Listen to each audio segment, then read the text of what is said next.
Hello guys! Good morning! So, may iba naman tayo. Luto tayo sa labas. And we have here milkfish or ang ating pambansang isda, bangus from the bangus capital of the Philippines, Dagupan, Pangasinan. And may kasama siyang eggplant. Kakamis guys.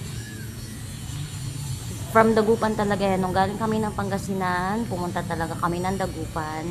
Pumili kami ng ice box. Then, dinala namin dito sa Bulacan.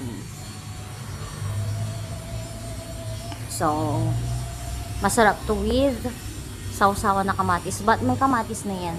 Ayan. Kamatis, sibuyas.